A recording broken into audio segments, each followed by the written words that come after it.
कि बच्चे की रिस्पेक्ट कीजिए, बच्चे की ना रिस्पेक्ट कीजिए। आप अपने बच्चे को क्या बनाना चाहती हैं? बेटे को कुछ ज़हन में चले, ख्याल होगा आप क्या बनाना चाहती हैं? जो आप अपने बेटे, फर्ज करें आप चाहती हैं कि आपका बेटा जो है वो जज बने हाई कोर्ट का, और उसकी उम्र है 3 साल, ठीक है, वो एक कुर्सी पे बैठा हुआ है, और आपने कहना थी कुर्सी खाली करो, खाला आई है तुम्हारी, तो आप उसको कैसे कहेंगे उठो? लेकिन उसमें जज साहब बैठे होंगे तो उनको कैसे कहेंगे आप? रिक्वेस्ट प्लीज आप उठिए। प्लीज आप, जहमत तो होगी आपको, बुरा ना मनाइए, ये मेरी छोटी बहन आई हुई है, तो आप अगर वहां तशरीफ रख लें तो मैं आपका बड़ा शुक्रगुजार होंगे। तो मीलॉट जो आप उसको बनाना चाहते हैं ना, उसके लिए उसको तैयार करने का मतलब यह है कि उसकी वैसी इज्जत करें जो आप उसको बनाना चाहते हैं। आप उसको हाफिज़े कुरान बनाना चाहती हैं और उसको कहते हैं उठो, तुमने खाना क्यों नहीं खाया, कपड़े देखे तुम्हारे कितने गंदे हो गए, चलो चलो। उसकी वैसे इज्जत कीजिए जैसे हाफिज़े कुरान की इज्जत करनी है। आपने जो उसको बनाना है उसकी वैसे इज्जत करनी शुरू कर दीजिए। और प्लीज आप याद रखिए, किसी फेलियर की वजह से अपने बच्चे की इंसल्ट ना कीजिए। बच्चे के लिए सबसे बुरी बात है इंसल्ट। जब पेरेंट्स को गुस्सा आता है ना, अपना इलाज कराइए, गुस्से वाली वर्कशॉप्स अटेंड कीजिए, इसलिए कि वो एक इंडिविजुअल है। आप जरा मेरी इंसल्ट करके दिखाइए मुझे इस वक्त, आप नहीं कर सकेंगी। मैं जुर्रत नहीं कर सकता आपकी इंसल्ट करूं। मैं जरा सा आपके साथ बदतमीजी बोलूं, आप उठ के खड़ी हैं, क्या मतलब भाई? आप उठ के मोबाइल फेंक के आप उठ के चलने जाना शुरू कर देंगे। आपके बच्चे के अंदर भी वही जज्बात हैं, मगर इत्तफाक से वो आपसे कमजोर है।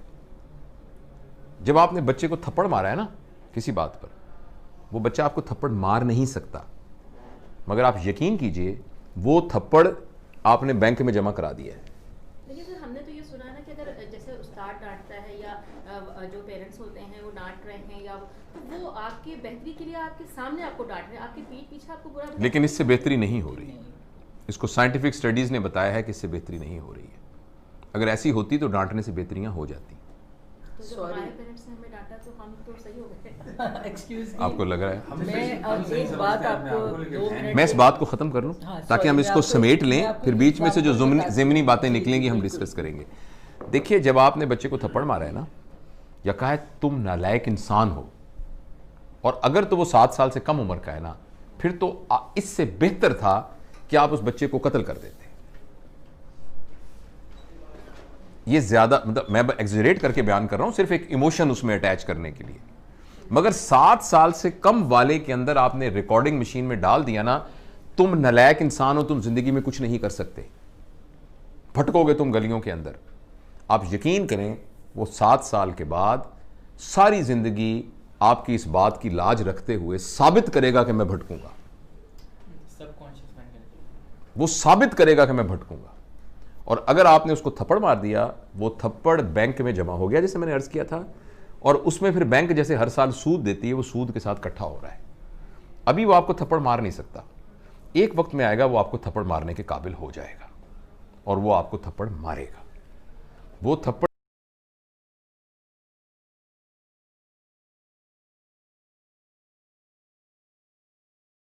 आखिर रोजगार के लिए मुझे जाना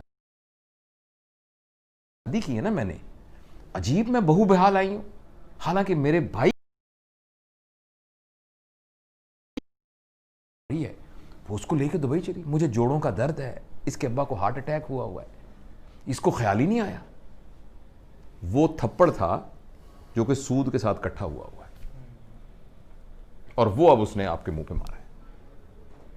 इसलिए बच्चा अगर आपके यहां पैदा हो गया है तो वो आपका मेज या आपकी कुर्सी नहीं है, वो आपकी प्रॉपर्टी नहीं है।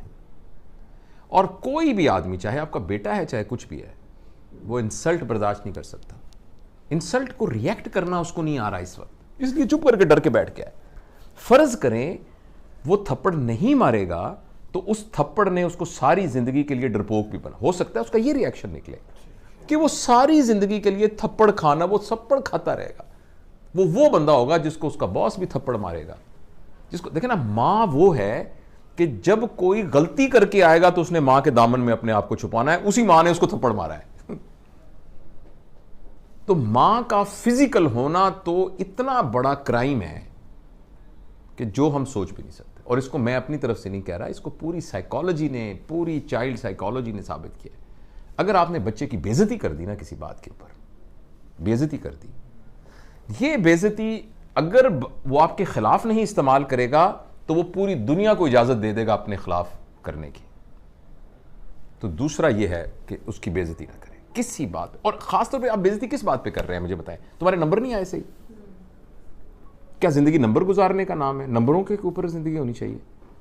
मेरे पास मेडिकल कॉलेज में स्टूडेंट्स आते हैं 1200। मैं पब्लिक मेडिकल कॉलेज का हूं जिसमें मुफ्त, तकरीबन मुफ्त पढ़ाई होती है।